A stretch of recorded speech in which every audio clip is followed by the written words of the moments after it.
Welcome to the Level Up Life Muscle and Mindset Mastery, where your past is just resistance training for your purpose.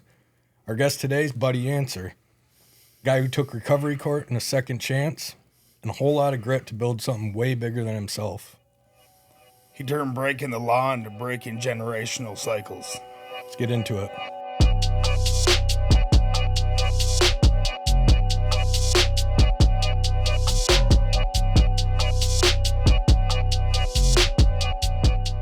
So, Buddy, I want to hear the nitty gritty of your story, man. I want to hear what started and kind of how it progressed up until the point you got clean. Okay. So it started young. Not really ever feeling like I fit in or like maybe I was the same as everyone else. My first struggles were really lying, to be somebody I was never. I was always trying to be somebody else to fit in and feel like I matched up and could be enough, and it was lies or baseball cards or anything to get outside of myself. The turning point was some childhood trauma, some sexual abuse outside of the home with a distant family member.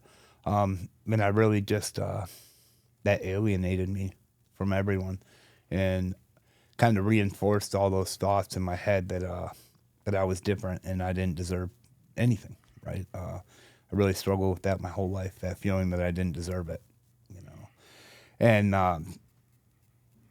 it really took me hard trying to go through that trauma without sharing it with anybody, and which is crazy because I think I always knew, but I just didn't know that I could have shared it with my parents. My parents would have been there for me. I have some really good parents, but I didn't, and it took me down into a really dark place, and really drugs were the answer in the beginning, right? I was introduced to drugs from some other family members, and it took those suicidal thoughts and feelings away in the beginning. That's how my drug addiction really started. Was it got me through? It helped me cope with some things that I wasn't capable of coping with, and then it didn't. Then it was out of hand. So my adolescent years, my teenage years were a mess, a mess of not fitting into school, not being able to perform at school, pulling away farther and farther, anger, really the whole time, self-hatred, and you go through all of that. And I don't think I really realized it was self-hatred. Mom probably really realized it until I got clean. Which was way later.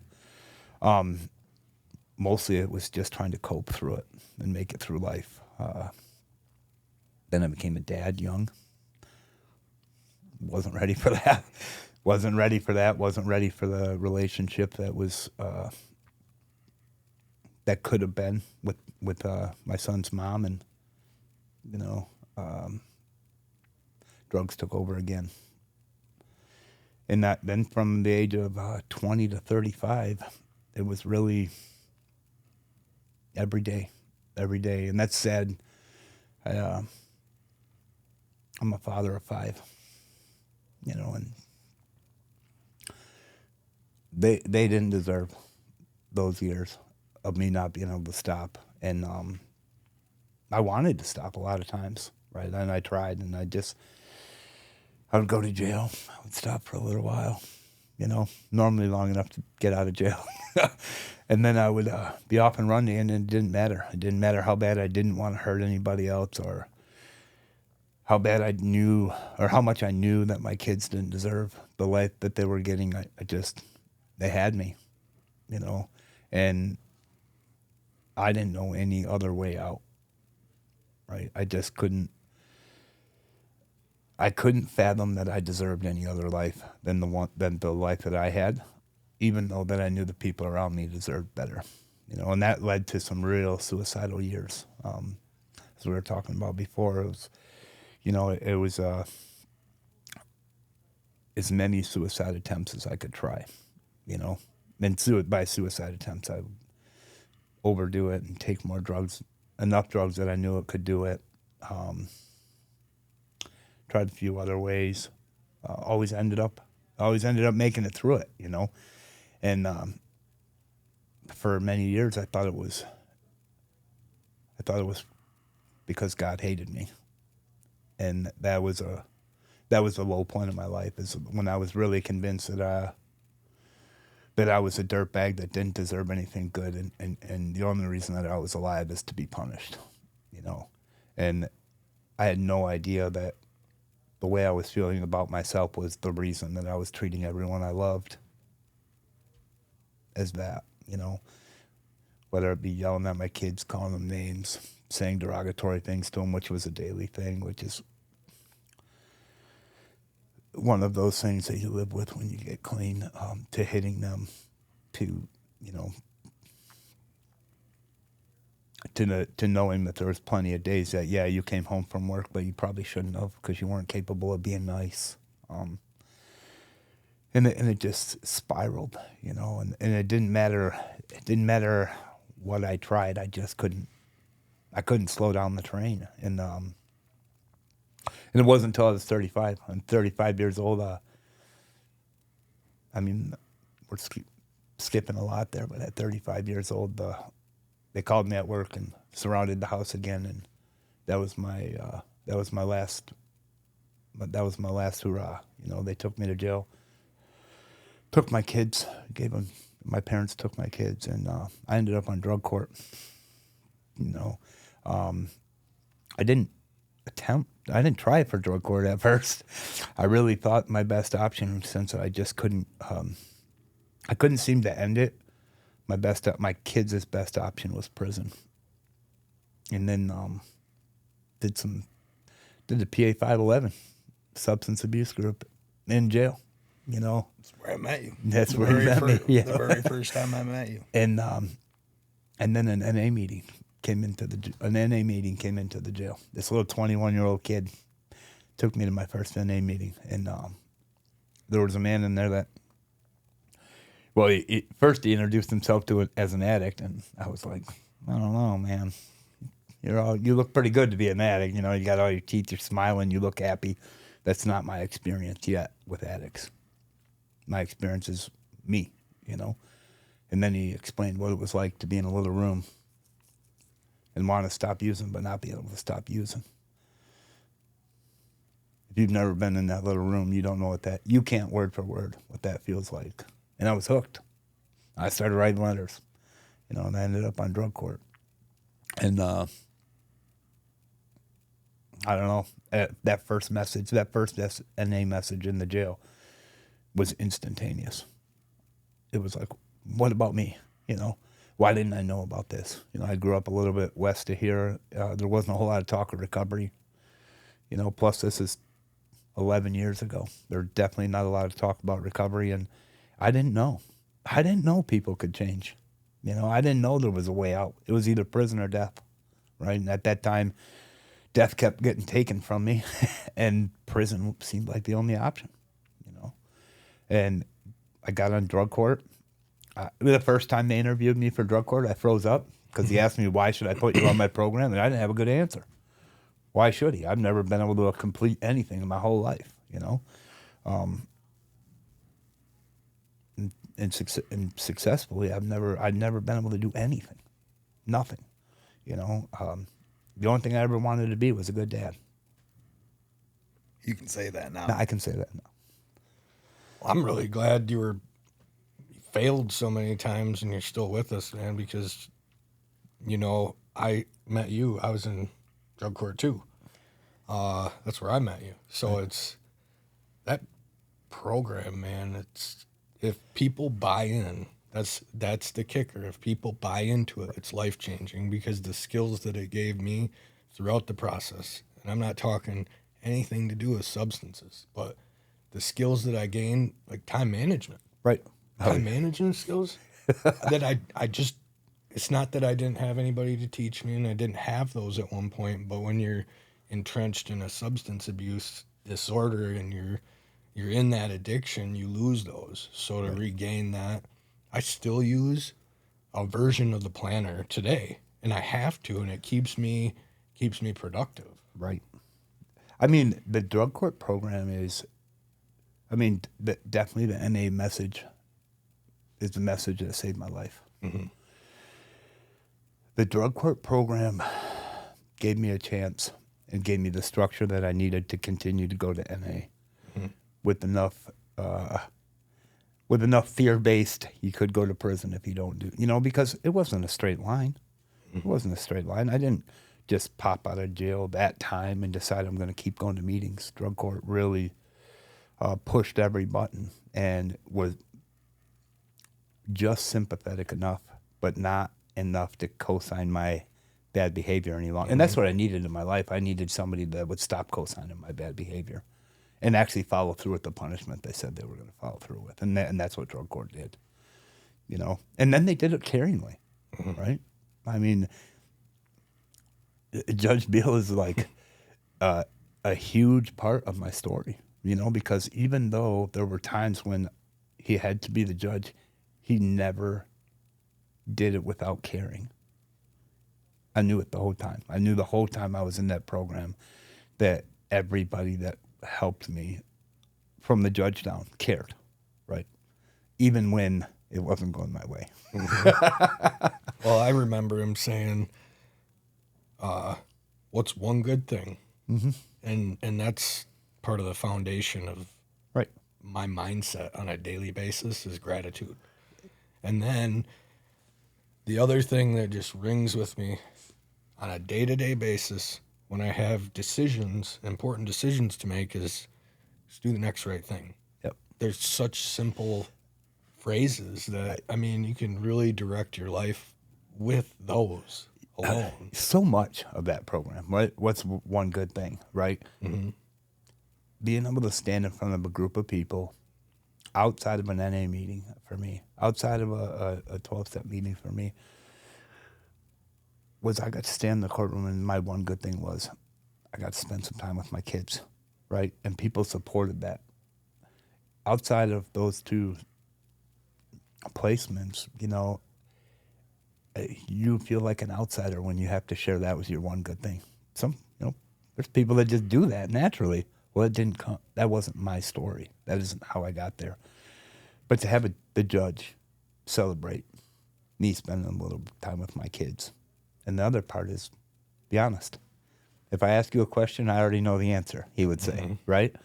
And that was kind of the first real extended bout of honesty that I ever had in my life. There was nothing left to hide.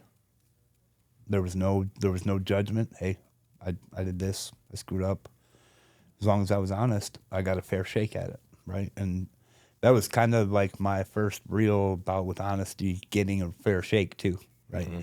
And being around somebody who didn't hold it against me. So I tried to run that into my employment program, right?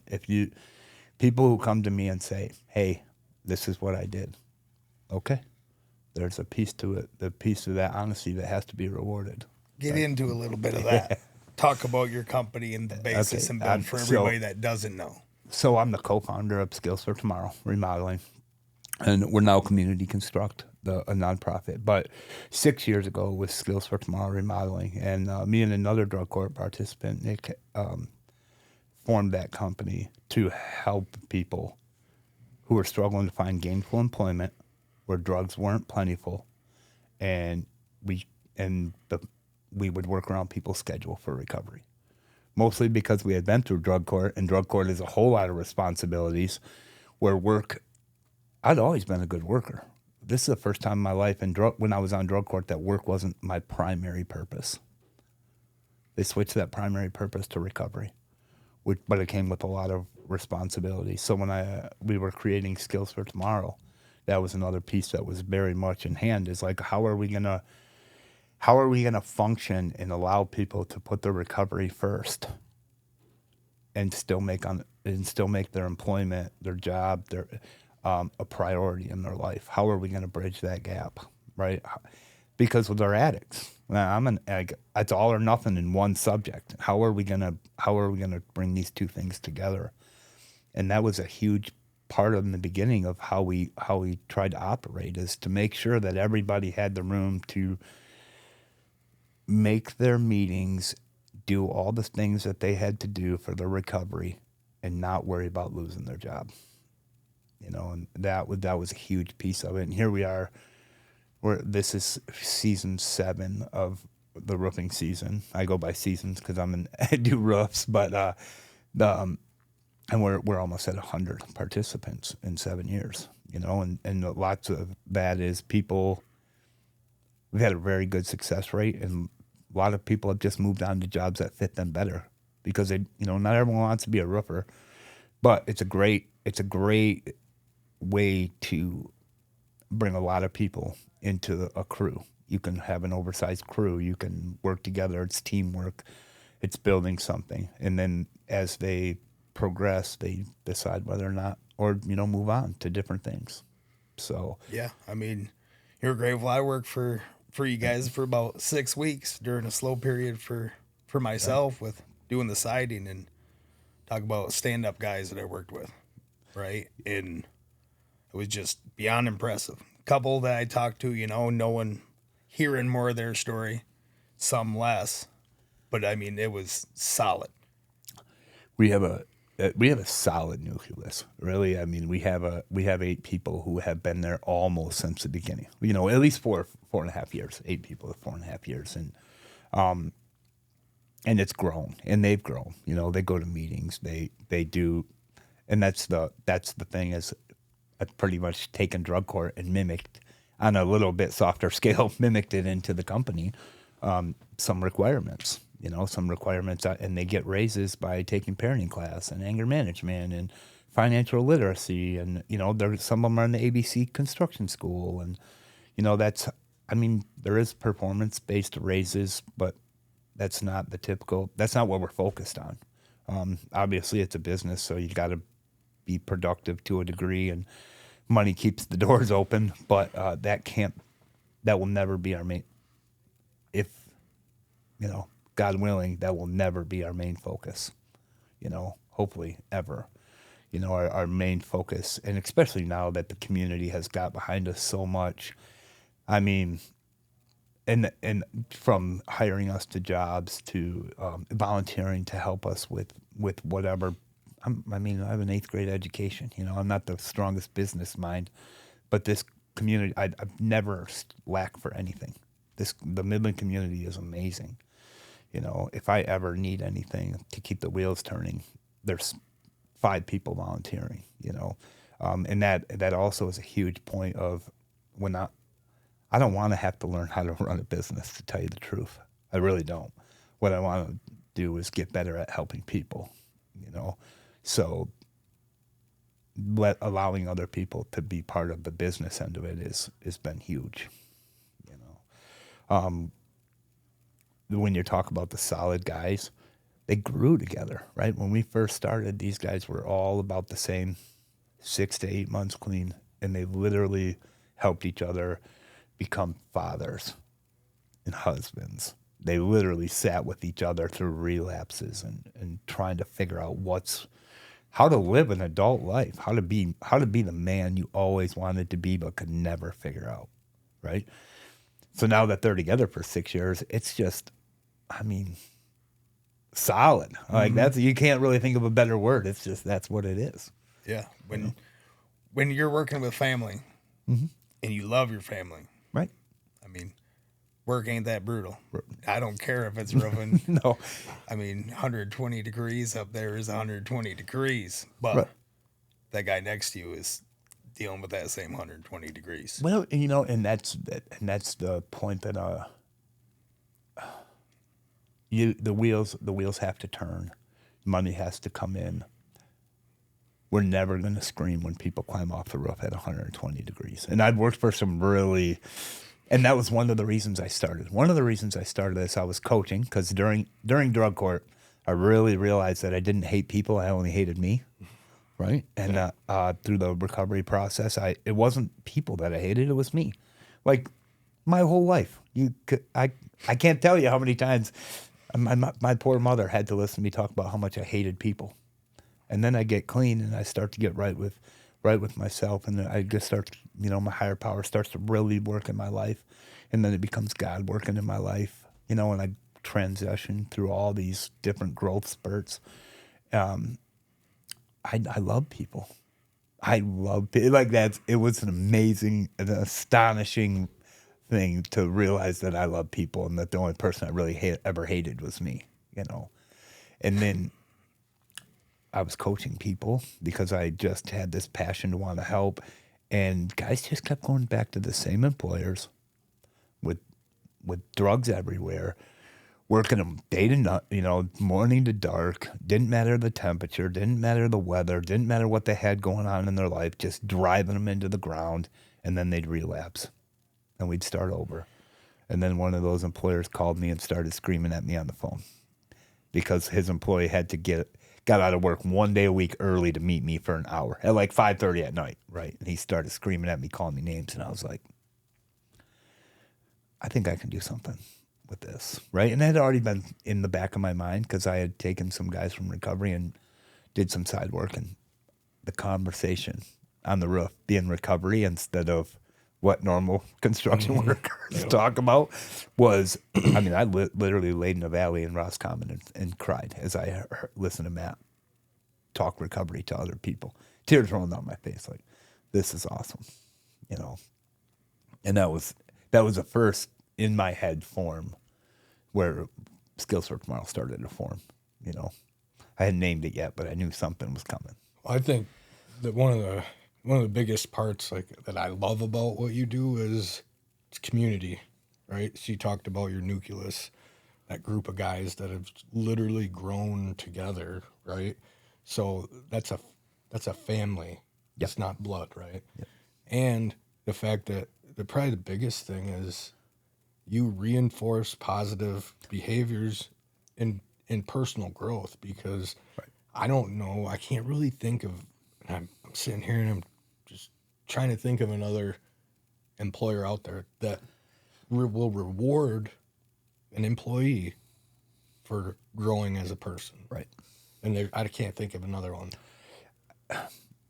I know there's other there is some other places out there that really focus a little bit on giving people a second chance at employment. I do believe that I take it to a different level, right? And we've actually had to do some backing up a little bit at the end of last year to or the middle of last year to putting those requirements into a hard line, because it starts to become just about work, and it's like, guys, that can't be, right? We need you talking about how to be a better dad, because there's going to be more people coming up. Right now we're carrying 16 guys. By the end of the year, hopefully we're at 25. But that means there's going to be 9 guys. Well, there's already 3 new ones this year, but there will be 9 more guys who don't have 5 years of a background or 5 years of a platform, We have to be focused on that. Well, I talked in a previous episode about the Jim Rohn quote, you are the average, the 5 people you're around the most. And when you can build a community like that, and these people are all in early recovery, and I know it was huge for me in those early recovery days, just it made the difference who I was around. Oh, because if you go back to your old crew that's still using, and nothing against them, they're just still struggling. Mm-hmm. What happens is right. you increase your chance of relapse. So, right. I think of that quote and how important it is for these guys, fresh in recovery court, fresh in the HOPE program, whatever it may be, that can get out, and there's already a supportive community that's not just starting, but they're doing it. So they can just lead by example, because we learn a lot about other people based on their nonverbals, right? How do they carry themselves? Yep.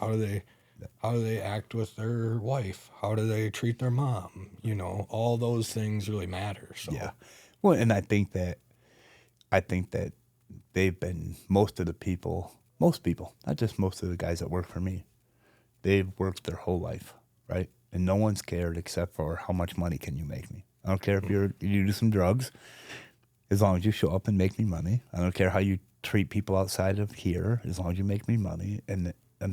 So when people get here and we start rolling out the ground rules, like right down to, listen, if you cheat on your significant other, you won't have a job.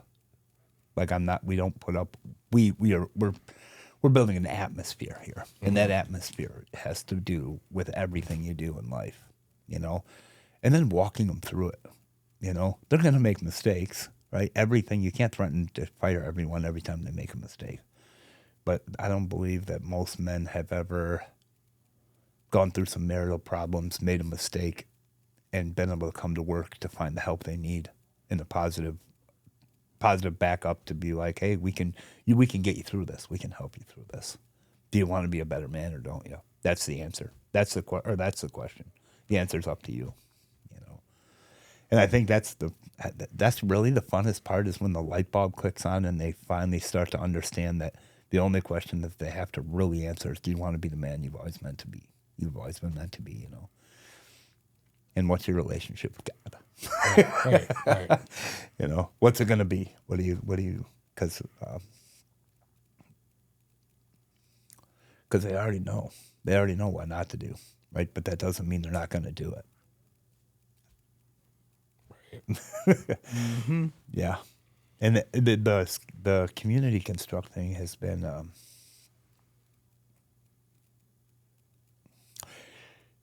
is a huge focus, right? That's a huge focus. That's a huge centerpiece, and a lot of times that's what I get caught talking about. Having a second chance at being a dad, right? We can talk about the vessels to get there, which is working out, community construct, recovery court, all these different things. But what it boils down to most men is the second chance at being a dad, right? And then we just got to figure out what language they need to hear to get them there. Because 9 times out of 10, if they got a kid, that's the biggest hurdle they're going through internally in here, right? Is that they failed as a dad.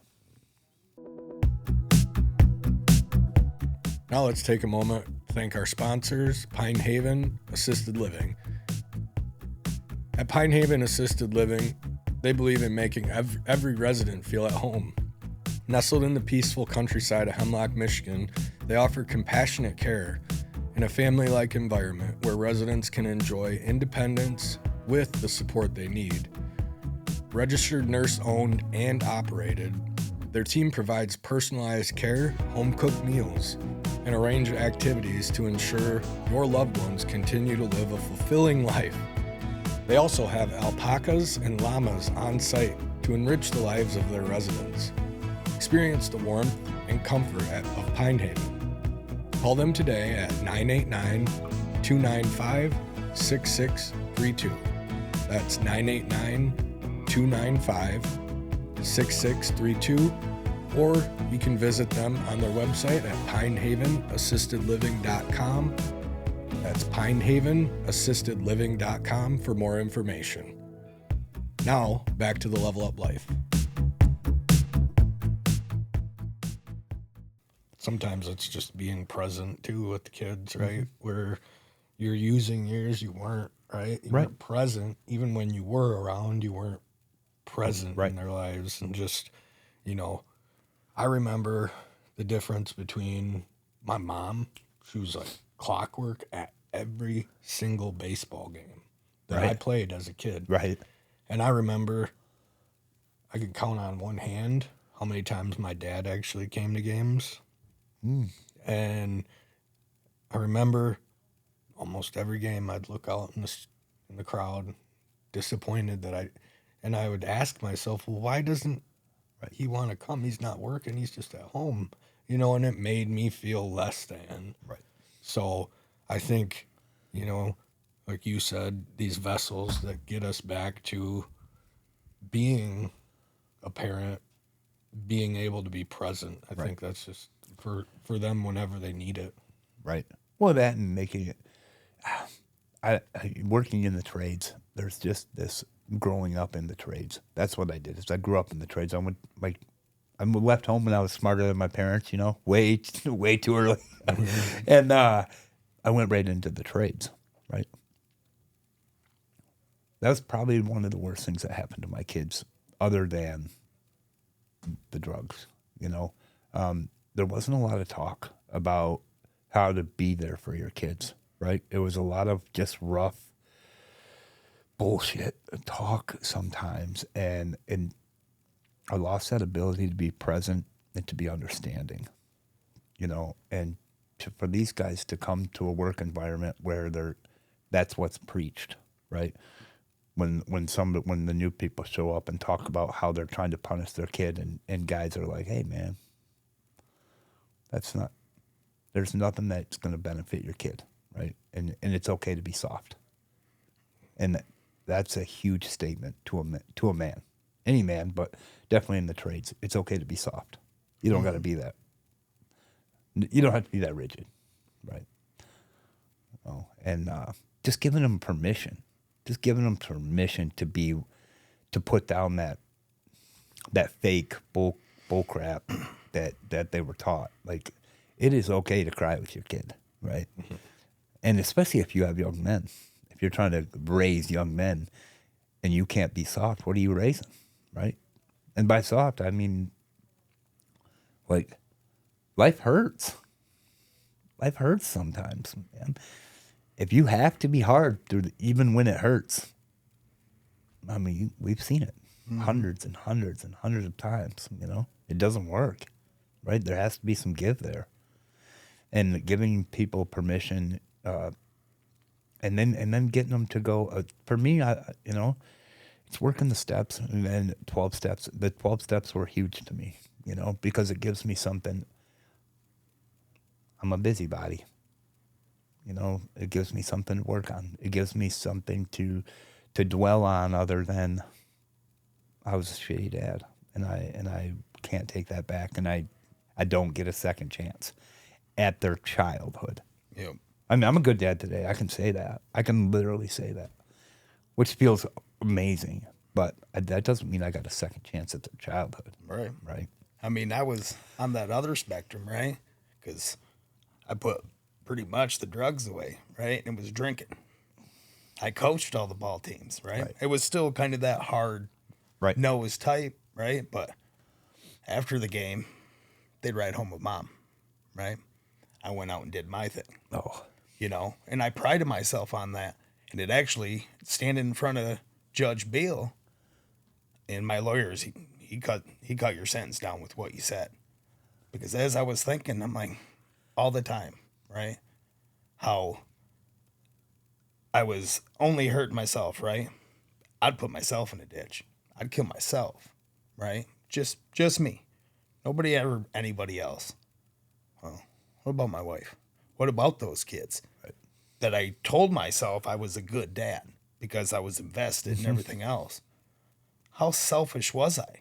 Oh, because they didn't see it? That made me a good dad? Right.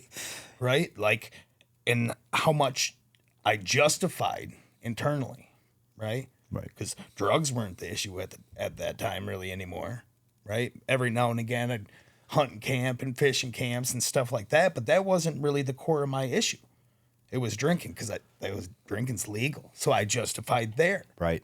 And how much I allowed, not good, right? And it was standing in front of Judge Beal with my knees knocking where the light bulb went off.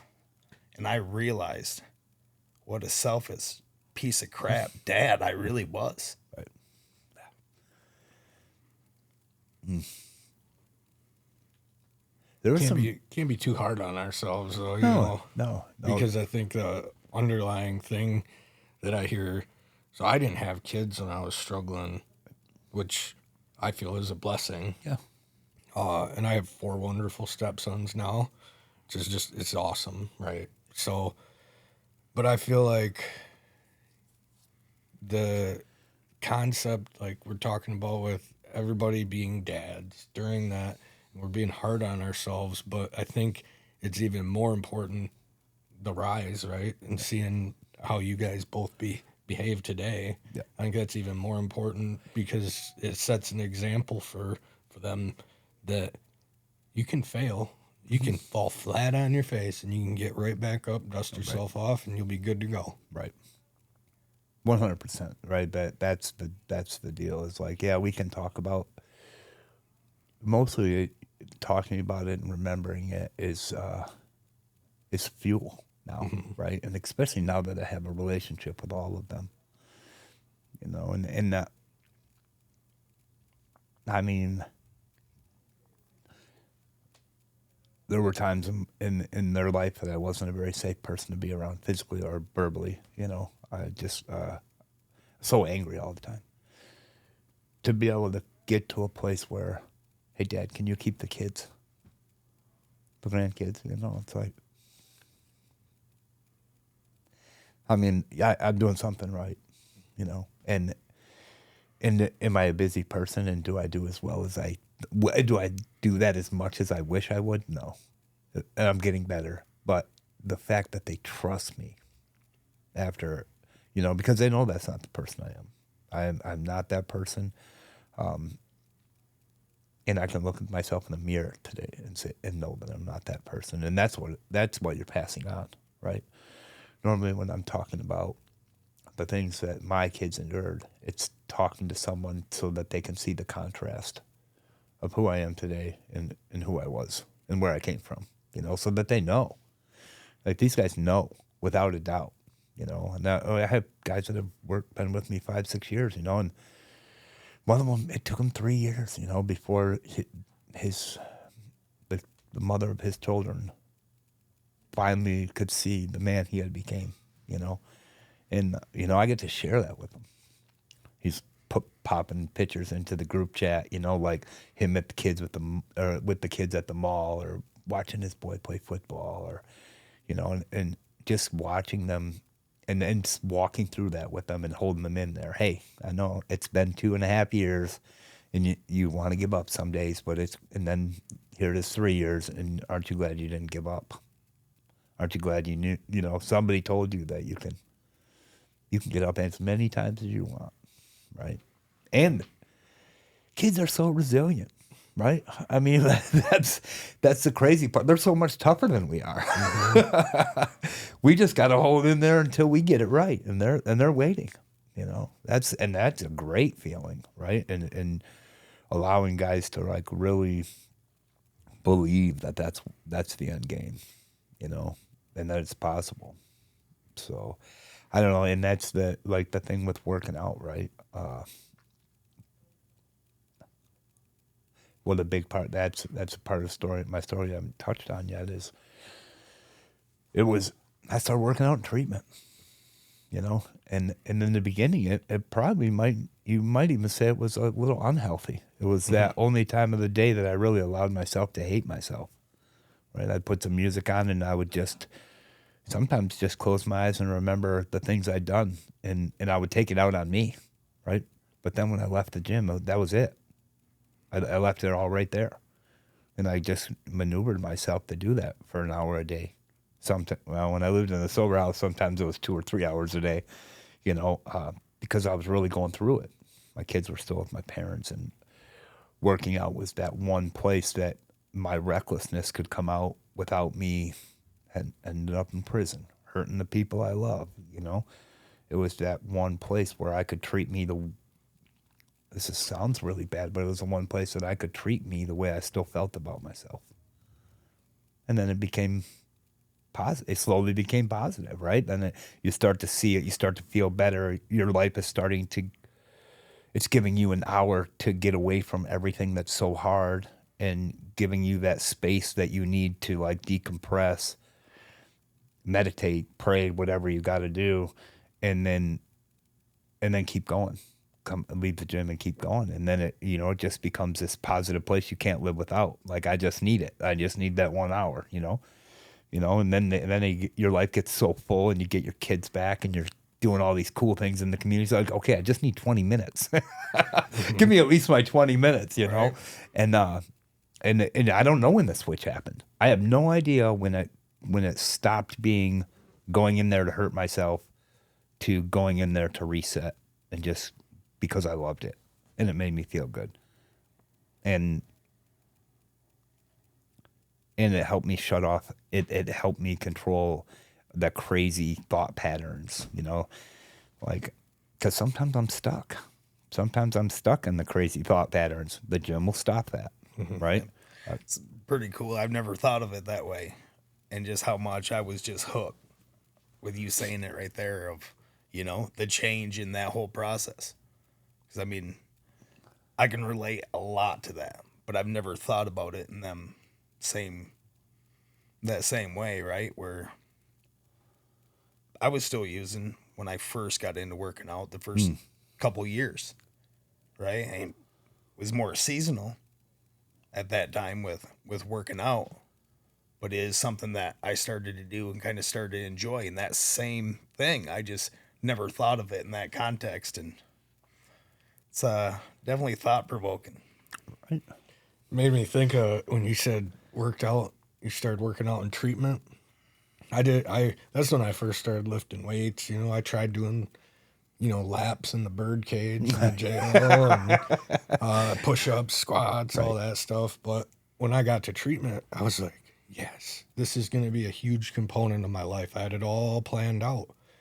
Well, the treatment center I went to, Harbor Hall, they had a rule: 2 people.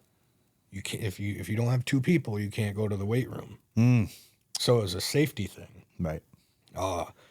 And I've been told by people my nickname was Captain Drug Court when going through that whole recovery process, and because I followed the rules to the T. Very black or white thinker, so I'm like, well, I can't start questioning this.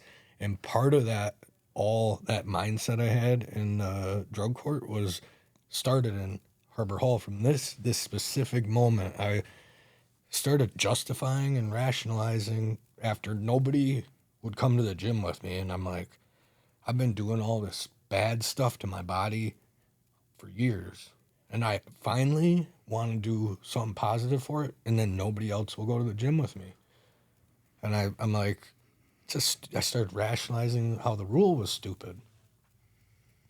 And I'm like, this 2-person, like, I know what I'm doing down there. I'm not going to get hurt. I can go down there and, it's healthy. It'd be a good thing for me. So I went down by myself. All of a sudden, staff comes down. They're like, you're going to the sunbox, Adam. And I'm like, I got really upset, and then ended up talking to my counselor about it. And they said, what is, when you're talking rules in general, some of them maybe don't need to be in place, but they're teaching moments. Right. So what can you take from this? And we talked about the justifying and rationalizing that went into why I needed to go down there. Right. Could I have waited? Yes. Could I have done something different? Yes. Mm-hmm. So that moment in my life really clicked for me, where I was just like, all right, I understand. I don't always agree with the speed limits. I don't always agree with the laws, but if I start very black or white, so if I start negotiating why I think the speed limit should be 65 on country roads instead of 55, I will go 65, probably 67. Yep. And then when I get the ticket, I have to hold myself accountable to it, because I'm going to be paying the bill. I'm going to be paying the higher insurance. But made me think of that story. But just fitness in general, lifting weights for me has been, as healthy as it is, it's just been those early recovery days, part of my day, part of my structure. When I have, that's one thing in lockup and in treatment, why I did so much better is because I had some sort of structure to my day. And if I just wake up and I'm like, what should I do today? Right. I'm not going to get anything done, and definitely not going to the gym. So I like to plan that stuff out. And I think it's really successful for people who have those appointments with Dave and I. They get that appointment, they come in, train, they start building that habit. Right. I think it's a huge component to just being productive, right? Well, there's so much to the gym, right? And there's so much research out there, especially for addiction, right? What the gym does for you and the dopamine. Because, man, when you first stop doing drugs, there just ain't a whole lot of happiness there. There just isn't a whole lot of anything that makes you happy. Nothing is the same. There's a lot of time. Nothing. And nothing feels the same, you know? Like, there's just, your body's out of whack. Your chemical imbalance is just gone, right? It doesn't matter whether it's seeing your kids, sex, food. It just, nothing hits the same. You go to the gym and you do a workout and your body starts to respond to the workout. It's something different, right? And there's research to back that up, right? But then there's the structure piece of it. There's the discipline piece of it.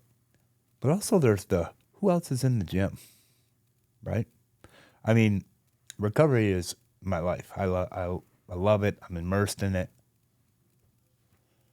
Not everybody in recovery is very motivated or dedicated, motivated, all these things. But when I was in the gym, those were the guys, right? I mean, the conversation was great. Paul, all them guys, you know, that really made a difference. There was always somebody there. So when I left the gym, I was physically and emotionally fulfilled walking out of the gym. And what a huge component that is for early recovery. Like, to be physically and emotionally content at the same time in the early recovery, like, that's probably one of the only places, right? And then when you take into account what we were talking about before, is how it kind of takes the edge off of all the negative feelings. It's like, wow, like, can I do this 3 times a day? You know, like, can I make this a job? Right? Yeah, absolutely. Yeah. You're right. Like, the about the whole rule thing, right? When you're talking about there's a structure in a code, in a there's just the way you act in the gym, and when you act off in the gym, most generally somebody kindly steers you back, right? There's another component, there's up here who I'm in a good place because I've just worked out. There's all these things happening while I'm in there that are steering me into a better way of acting. And I'm not fighting it because I don't really realize it's even going on, you know? And that's, there's a reason that most of us that have been there and worked out are the ones still clean and doing the right thing. And, you know, most of the people that we know that are super successful have some kind of workout regimen. Maybe it's not lifting weights, but it's something. You know? And there's that. You can't deny that. Nobody can deny that. You know, we're just lucky enough to all do it together. I think too. You mentioned, you pointed over here. Some get to do it for a living, and I think it's important to. So I just think about myself. Find something you do that fills your cup, right? If you can kind of funnel a career with something that fulfills your purpose, then it doesn't feel like work. Right. When you go into work, people are like, "Why are you so happy?" I get to do this for a living. Right. It's like, that's how I feel. And you mentioned it's not the business side of stuff that you really enjoy. It's the helping people. Right. So, I know it's the same for you, man. So it's like really common, and it's different trades. Like, we do the same thing. We train clients. You have different types of clients that you're training in a different type of way, that you're mentoring in a different type of way. But I think that's why all of us are like super smiley all the time. Right. Yeah. Yeah. I'm not sure everyone that I work with day to day will say I'm super smiley all the time, you know, because you're right. It's getting back to that too. I mean, it's been a struggle. I mean, running a business is no joke. Running a business employing only people in recovery has definitely been no joke, right?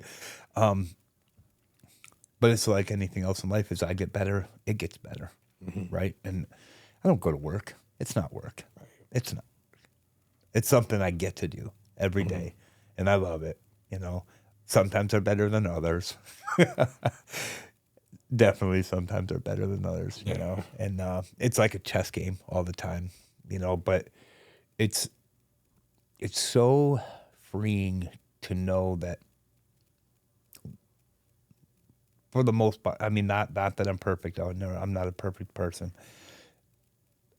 What I do is I do out of love, you know, and I do out of care for other people. And sometimes I make mistakes, and that's okay as long as I admit you know, and can eat that. But I can lay my head down every night knowing that the way I operated was out of love, you know, and it's not work. Like once you hit that point, yeah, everything ain't gonna go perfect. It's just not gonna go perfect, but it's real great, right? Like every single day that I get an opportunity to get up. I mean, it's like I was talking to Patrick today, and he's like, "How was your weekend?" I was like, there was a weekend, you know. I don't feel like I work, but I don't feel like there's a weekend or a week, you know. And there's no differential there. I mean, I do what I love every single 7 days a week. Sometimes it has to do with work, and other times it's going to meetings and spending time with my wife. It all kinds of runs together. But I don't have to. I don't have to live for a weekend. What a blessing that is, right? I don't start on Monday hoping for Friday, ever. It's just like what can we get ourselves into this week?